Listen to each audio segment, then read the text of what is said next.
के पुण्यार्जक हैं श्री पंकज जैन, CMA पूनम जैन, राशि जैन, उन्नति जैन, सेक्टर 50 नोएडा, श्री सुबोध जैन, अनुपम जैन, कार्तिक, अक्षता जैन, मनु, ऐश्वर्या, अपूर्वा जैन नोएडा, श्री अरुण जैन, सुनीता जैन, अमित जैन, निशाली जैन, अचल जैन, नेहा जैन, राहुल गर्ग, आशिमा गर्ग, QD13 प्रीतमपुरा विशाखा एनक्लेव नई दिल्ली 110034, श्री विपिन जैन, श्रीमती शशि जैन, हौस खास एनक्लेव।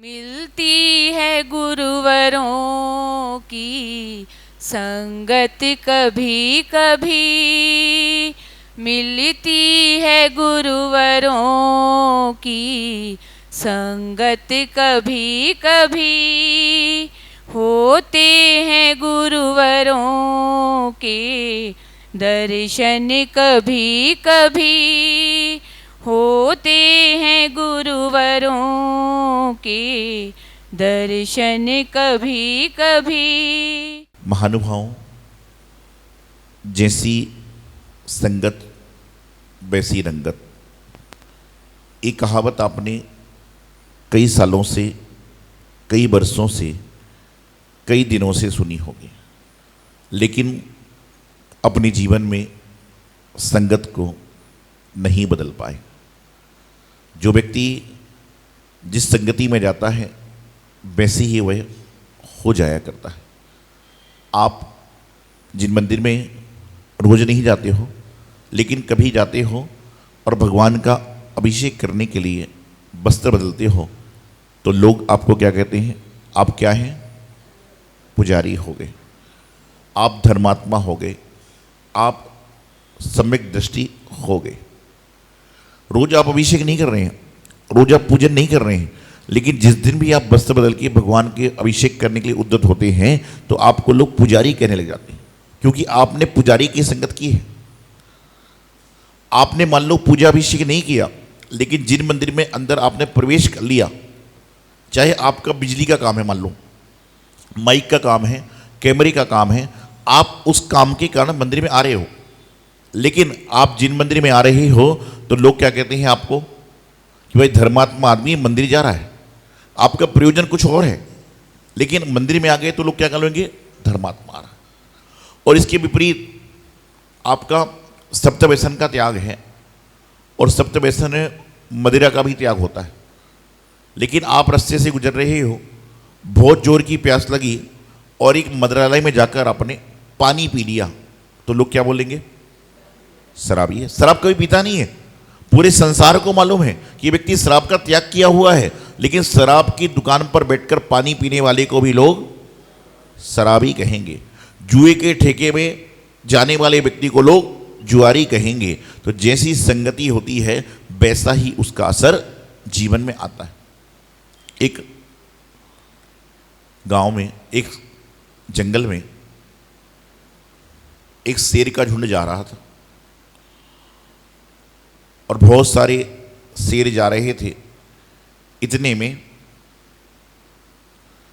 वहां पर शिकारी आ गए और शिकारी को देखकर शेर इधर उधर भागने लगे। इतने में एक शेर का 2-3 महीने का बच्चा गड्ढे में गिर गया और सारे भाग गए। शिकारी भी चले गए। अगले दिन एक भेड़ों का समूह जा रहा था। भेड़ समझते हो? भेड़ों का समूह जा रहा था। उन्होंने देखा कि एक बच्चा पड़ा हुआ है। जाति विरोधी था, शेर भेड़ का मैच नहीं है, लेकिन इंसानियत, मानवता, करुणा इंसान के अंदर भी है और त्रेंचों के अंदर भी। उन्होंने सोचा कि छोटा सा बच्चा है, 2-3 महीने का बच्चा है, इसके माता पिता पता नहीं कहाँ होंगे, इसको हम आश्रय देंगे। उसका लालन पालन भेड़ों ने करना प्रारंभ कर दिया। और जो बच्चा 2-3 महीने से जिस जात की संगति में आ जाए उसके अंदर क्या होगा? वही गुण आ जाएंगे। और जो भेड़ था, भेड़ के बच्चों की संगति में रहते थे, क्या हुआ? जो शेर का बच्चा था वह भी भेड़ के जैसे आचरण करने लगा। धीरे धीरे करके वह बड़ा हो गया। एक बार फिर जंगल में कुछ शिकारी आए, और जब शिकारी आए तो उन्होंने आक्रमण करना चाहा। उन्होंने देखा अरे भेड़ के समूह में एक शेर भी है। क्या कहा? भेड़ के समूह में एक शेर भी है।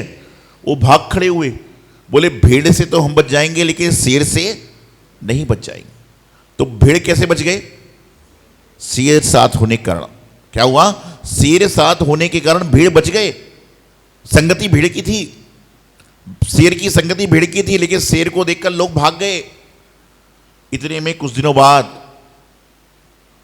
कुछ शेर वहां से गुजर रहे थे। उन्होंने देखा अरे ये तो अपनी जाति का आदमी है, ये भेड़ों के साथ क्यों दुबका हुआ बैठा है। उन्होंने उससे कहा तेरा स्थान ये नहीं है, तेरा स्थान तो हमारे साथ है, तू चल। बोले नहीं, मैं तो यहीं का हूं, इन्होंने मुझे पाला है, इन्होंने पोसा है, मैं कैसे जा सकता हूं। संगति उसकी वैसी पड़ चुकी थी। तो जो शेरों का सरदार था उसको लगा ऐसे तो अपनी जात बदनाम हो जाएगी। जैसे कोई जैन धर्म का व्यक्ति है, कोई विकृति के काम करता है, तो हम लोग उसको संस्कृति में लाने का प्रयास करते हैं। क्यों करते हैं? यदि वह विकृति में जाएगा तो नाम किसका खराब होगा? जैन धर्म का। आज बहुत सारे ऐसे लोग हैं जो नियम लेते हैं कि रात्रि भोजन का त्याग करता हूं, आलू प्याज का त्याग करता हूं, लेकिन बाहर खाऊंगा। मैं उनसे कहना चाहता हूं घर के अंदर खाओगे तो 4 लोग देखेंगे, लेकिन घर के बाहर खाओगे तो 40 लोग देखेंगे, और क्या होगा? जैन धर्म कहीं ना कहीं अपमानित होगा।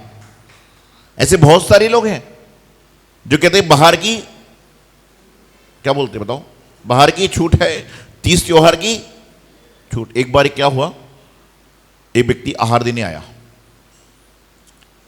आहार समझते हो? आहार सबने कभी ना कभी दिया होगा।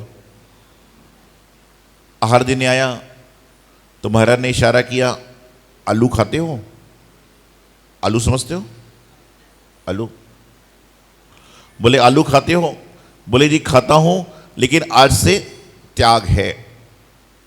महाराज ने इशारा किया, रात्रि भोजन करते हो? बोले करता हूं, लेकिन आज से त्याग है। महाराज ने कहा बड़ी सिगरेट तंबाकू? बोले खाता हूं, लेकिन आज से। महाराज सोचे, बोले इतना धर्मात्मा, आलू त्याग, रात्रि भोजन त्याग, बड़ी सिगरेट त्याग। महाराज ने कहा मंदिर जाते हो? बोला अभी तक नहीं जाता था, लेकिन अब से जाऊंगा। महाराज बड़े प्रसन्न हुए, उसको आशीर्वाद वगैरह दिया। लेकिन उससे जब नियम ले रहा था, आलू का त्याग, रात्रि भोजन का त्याग, बड़ी तंबाकू का त्याग, सब कुछ का त्याग, उसने कहा लेकिन महाराज जी एक शर्त है। क्या शर्त है? एक शर्त है। महाराज बोले क्या? बोले मैं सब कुछ त्याग करूंगा, लेकिन बार त्योहार की छूट दे देना। महाराज बोले कोई बात नहीं भाई, कभी फंक्शन में जाना पड़ता है। अगले दिन वो व्यक्ति मंदिर नहीं आया, 2 दिन मंदिर नहीं आया। तो महाराज ने बुलवाया, 5वें दिन आया। तो महाराज बोले वही क्या बात है, आप क्यों नहीं आते हो? उनकी पत्नी बोली देखो महाराज, मैंने पहले कहा था ये नियम नहीं पाल सकते हैं, नियम मत दो। बोले तुम चुप करो, मैंने नियम पक्के मन से लिया है। तो महाराज बोले नियम लिया तो मंदिर क्यों नहीं आया? आलू क्यों खा रहा है? बोले महाराज साहब मैंने आपसे नियम लिया था, आपको याद है? मैंने कहा। महाराज बोले हाँ क्या था? बोले मैंने नियम लिया था कि सब कुछ का त्याग है, लेकिन बार त्योहार की छूट है। तो महाराज बोले ना तो कल होली थी, ना दशहरा था, ना दिवाली थी। अरे बोले महाराज मैंने कहा था कि बार त्योहार की छूट है, तो कल सोमवार था, आज मंगलवार है, कल बुधवार है, परसों गुरुवार है, और ऐसे मेरे बार त्योहार की। तो महाराज ने कहा लमो सिद्धाड़म और मौन धारण कर लिया। महाराज ने कहा लमो सिद्धाड़म और मौन धारण कर लिया। तो भेड़ों को जब राजा ने शेर राजा ने देखा, समझाया कि तू कहां पड़ा हुआ है? बोले नहीं, मुझे तो इन्होंने लालन पोषण किया है।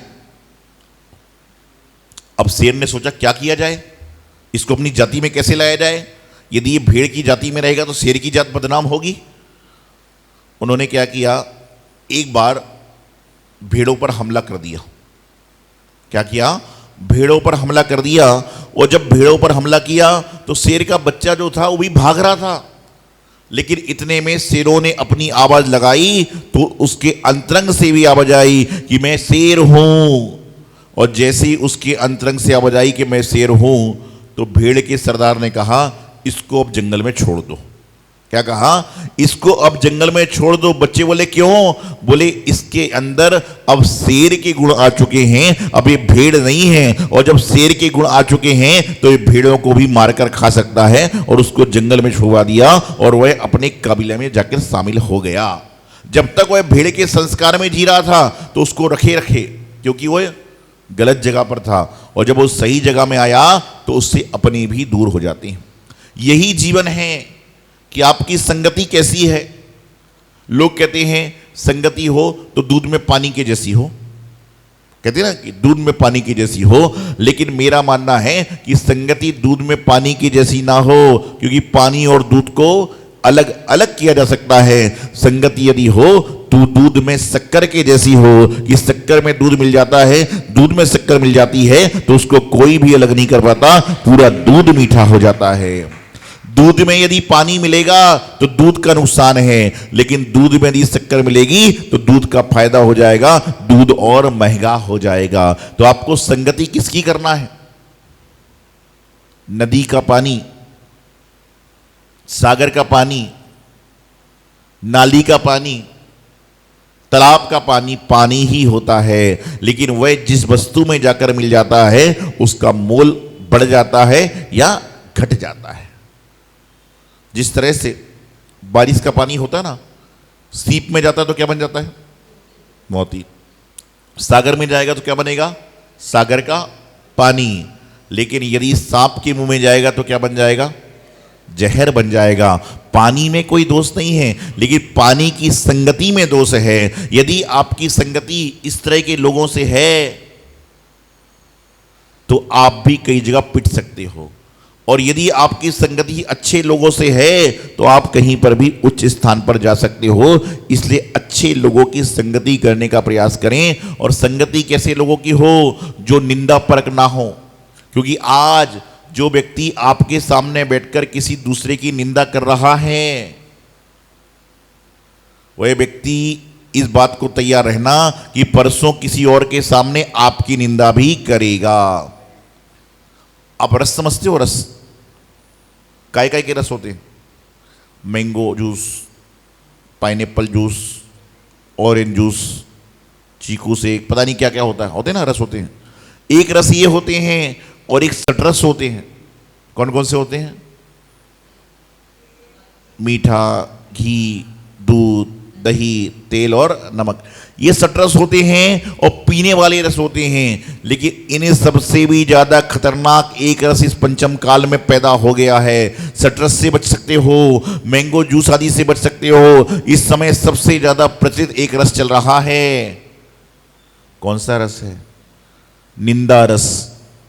निंदा रस ऐसा रस है उसमें हर व्यक्ति को सुनने में आनंद आ रहा है, लेकिन सुनने वाला ये नहीं समझता है कि मैं आज किसी की निंदा सुन रहा हूं, कल मेरी निंदा करने वाला होगा। और ध्यान रखना, निंदा तुम्हारी हो रही है चल जाएगा, लेकिन किसी दूसरे की निंदा मत करो। निंदा करना पाप है, निंदा होना पाप नहीं है, निंदा होना पाप है। आज आप सुन रहे हो इसलिए कोई सुनाता है, और जब आप सुनना बंद कर दोगे तो कोई आपको सुनाएगा नहीं। और सबसे ज्यादा निंदा रस का आनंद लोग कहां लेते हैं? जैन धर्म के लोग सबसे ज्यादा निंदा रस का आनंद कहां लेते हैं? बोलो। अरे आप सब तो धर्मात्मा हैं, पुण्यात्मा हैं, लेकिन कोई कोई लोग जो करते हैं क्या करते हैं? निंदा रस का आनंद कहां लेते हैं? मंदिर में। पूजन कम है, निंदा ज्यादा है। अरे महाराज ने तो कल मुझे पिछी नहीं लगाई। अरे इसको क्यों बोल रहा है पिछी नहीं लगाई? सीधा महाराज को बोलो ना, महाराज पिछी लगा दो, काम खत्म है। कल मैं आहार देने गया तो मुझसे आहार ही नहीं लिया। अरे पहले तुम पात्र किस चीज के थे? और क्या बताऊं, कल सबसे आम का जूस लिया, लेकिन जैसे ही मैं आम लेकर गया तो आम का जूस ही नहीं लिया। और उस सिरफरे को पता ही नहीं है कि पूरे संघ में साधुओं का आम का त्याग है। हमारी नहीं, एक उदाहरण दे रहा हूं तो बताना चाह रहा हूं क्या स्थिति यही बन रही है कि लोग क्या कर रहे हैं? समझते नहीं है, बोलना है, और आपके बोले बोले जो व्यक्ति सुन रहा है वो भी पागल हो जाता है। क्या करता है? वो व्यक्ति भी पागल हो जाता है, वो अपनी बुद्धि लगाना बंद कर देता है। अपनी बुद्धि लगाइए, अपना विवेक लगाइए। कोई निंदा कर रहा है उससे जय जिनेंद्र करिए और प्रभु का नाम लीजिए, आपके जीवन का कल्याण हो जाएगा। लेकिन हम तो अरे हाँ, और रस ले लेके बोले तेरे साथ में तो एक दिन पीछी नहीं लगी, मेरे साथ तो पिछले 5 दिन से मुझे पीछी नहीं लगा रहे हैं। और महाराज जी मंदिर में कब आए? 3 दिन पहले। महाराज जी मंदिर में 3 दिन पहले आए हैं, लेकिन बातें करना है, आदमी को बातें करना है, पता नहीं चला क्या चल रहा है। ध्यान रखना, चलती ट्रेन में बैठने वाला व्यक्ति कभी अपने गंतव्य पर नहीं पहुंचता, बल्कि सही ट्रेन में बैठने वाला व्यक्ति अपने गंतव्य पर पहुंचता है। यदि आप चलती ट्रेन में बैठ जाओगे तो कहीं भी उतार दिए जाओगे। इसीलिए 2 लोगों की बात में पहली बात तो बीच में शामिल होना ही नहीं चाहिए, क्योंकि 2 लोगों की बात में बीच में शामिल होना वाला कई बार पिट भी जाता है, कई बार उसकी पिटाई धुनाई भी हो जाती है। एक बार सड़क पर झगड़ा हो रहा था, और जब झगड़ा होता है तो लोग आपा खो देते हैं, कुछ भी बोलते हैं। 2 व्यक्तियों में झगड़ा हो रहा था, और आज के समय में यदि सड़क पर झगड़ा हो रहा है तो लोग क्या करते हैं? आज के समय पे यदि झगड़ा हो रहा है तो लोग क्या करते हैं? वीडियो खींचेंगे। वहां झगड़ा हुआ, ऐसे वीडियो खींच रहे हैं जैसे फेसबुक पर डालेंगे तो उसका परिवार वाला सबसे पहले देखेगा। तो कई लोग अपना वीडियो बना रहे थे। एक व्यक्ति जिसको झगड़े में बड़ा आनंद आता था, वो जाकर खड़ा हो गया। तो पहले वाले व्यक्ति ने कहा, तू चुप हो जा, तू बिल्कुल चुप बैठ जा। तो दूसरा बोला, नहीं तो क्या कर लेगा, क्या कर लेगा? बोले तू बिल्कुल चुप हो जा। बोले मैं कह रहा हूं चुप हो। बोले नहीं तो क्या करेगा, बता क्या करेगा? बोले मैं ऐसा मुक्का मारूंगा, ऐसा मुक्का मारूंगा कि तेरी बत्ती सी टूट जाएगी। तो दूसरा बोला, तू बस कर, चुप जाओ। बोले नहीं तो क्या करेगा, क्या करेगा? बोले मैं ऐसा मारूंगा, ऐसा मारूंगा, ऐसा मारूंगा कि 64 के 64 बाहर आ जाएंगे। ये कौन कह रहा है? दोनों झगड़े करने वाले। इतने में जो बीच का आदमी झगड़ा देखने गया था, बोले भाई साहब 1 मिनट रुकिए। बोले अब तुझे क्या है? बोले भाई साहब 1 मिनट रुकिए, मुझे बात समझ में नहीं आई कि ये भाई साहब मारेंगे तो 32 ही टूट जाएगी, लेकिन ये भाई साहब मारेंगे तो 64 कैसे टूट जाएंगे? ये भाई साहब मारेंगे तो 64 कैसे टूट जाएंगे? तो दूसरे व्यक्ति ने बोला, मुझे मालूम था कि तू बीच में बोले बिना मानेगा नहीं, इसलिए 32 इसके टूटेंगे और 32 तेरे टूटेंगे।